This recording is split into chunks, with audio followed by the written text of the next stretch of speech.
महाप्रभुଙ୍କ रथयात्रा ପାଇଁ उत्सव मुखर श्रीक्षेत्र धाम श्रीमंदिर छाड़ी जन्मवेदी भक्तों को दर्शन देउछंती महाप्रभु एक प्रकार भक्तिर परिवेश सृष्टि होइछि। परंपरा मुताबक सोमवार दिन विलंबित राति हेरा पंचमी समापन होइथिबा बेले आज 3 रथर करा जिवो दक्षिण मोड़। तेबे किभଳି रहिछि सेठाकार माहौल एने अधिक सूचना दउछंती आम रिपोर्टर बिरंची नारायण दास।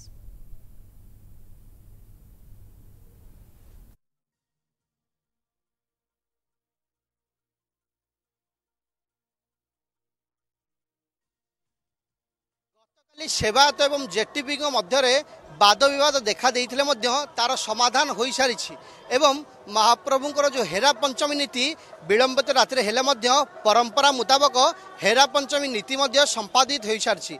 माँ लक्ष्मी शांताणी श्रीमंदिर महाप्रभु को दर्शन करने गुंडीचा मंदिर आसीथिले एवं महाप्रभु को दर्शन न पाई राग जर्जरित होई नंदीघोष रथ को भांगी चली जाइछंती। तबे अभिमानिनी माँ लक्ष्मी मन को बुझीपारी आज प्रत्यावर्तन करने अर्थात नवदिनात्मक यात्रा शेष करने निर्देश आसीबो आज्ञामाला आसीबो एथि सहित आरंभ हेबो रथर दक्षिण मोड़ प्रक्रिया अर्थात आमे कहि परिबा बाहुड़ा यात्रा प्रक्रिया मध्य आज आरंभ होबो।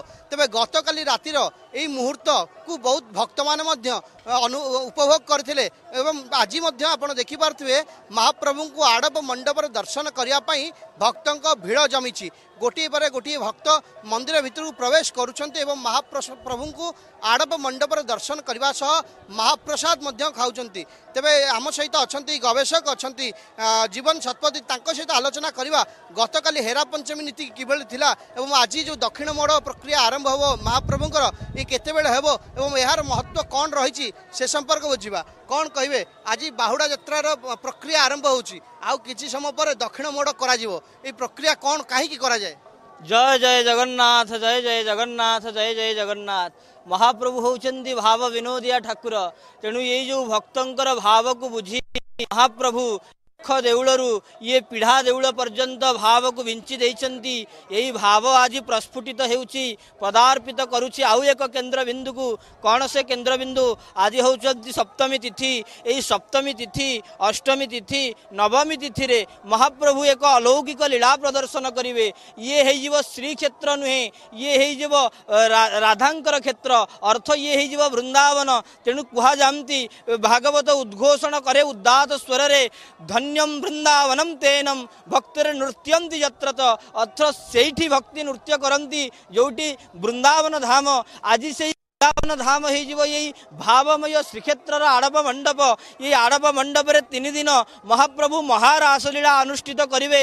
ये जेतेबेले इंद्रदुम्न को कथा देइथिले महाप्रभु हे इंद्रदुम्न तुम्हें सुन ये सत्य सत्य त्रिवार सत्य करुची सत्यम नारायणम हरि त्रिवार सत्य करुची जदि ये नीलाद्रि क्षेत्र भांगी जाए जदि नष्ट हो जाए तथापि मु यही भाव श्रीक्षेत्र को छाड़िकी जीवी नहीं। तेणु यही जो भाव को आज परिस्पृष्ट करुछन्ति समस्त गोपांगना माने आज कहा जामती शास्त्र कहती ये जो गोपांगना माने आज सुंदर भाव रे यही जो आड़प मंडप रे 3 दिन महारास हेबे महारास को ये देखिबा पई आसी प्रभुंकर दिव्य कृपा को लाभ करने को आसवे। आमे जहाँ मार्गरे आसला बेले देखुलु सुंदर भाव रे ये जो भक्तंकर कलेवर ये भक्तंकर कलेवर एक अनिंद्य कलेवर आगु कहीं भी निंदा करें। आमे आसुचे वर्तमान ठिया होला बेले ये गोड़ सब आतप खरा द्वारा ये जो कष्ट लगुच किंतु आसला बेले जड़े भक्त सुंदर भाव रे गड़ी जाउछन्ति भाव दांडरे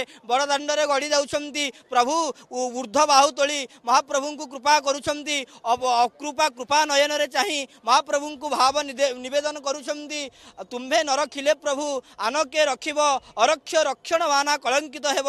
हे महाप्रभु आपणकर अरक्ष रक्षण बाना कलंकित हेजिब। ये जो विधि को साकार करबा पई आज होउछन्ति सप्तमी तिथि ये जो अछन्ति रथत्रय विराजमान अछन्ति नंदीघोष रथ देवदलन रथ तालध्वज रथ यही सुंदर भाव रे महाप्रभुंकर मध्याह्न धूप उठिबा परे आज्ञा एक अधर चुंबित माला अर्थ ये जो प्रसाद माला कहा जाए ये प्रसाद माला आज्ञा माला लगी है रथत्रय ये रथत्रय जो विराजमान अच्छा ये नाकजना द्वार गुमुट पाखक जी एवं सुंदर भाव में कहुई पार जी महाप्रभु होती साम्यवादर दिय साम्यवादर प्रतीक को आखिरे रखी महाप्रभुंर रथ खड़े जिते रथ थिला नंदीघोष रथ आगे सिंहद्वार गुमुट को जाइथिला एवं ये जो आज जो भक्ति नैवेद्य महाप्रभु भाव नैवेद्य तोली यही नैवेद्य महाप्रभुंर देवदलन धन्यवाद बिरंची आपणक समस्त सूचना ये बिरंची जे श्रीक्षेत्र आमको सीधा सड़क सूचना दौले।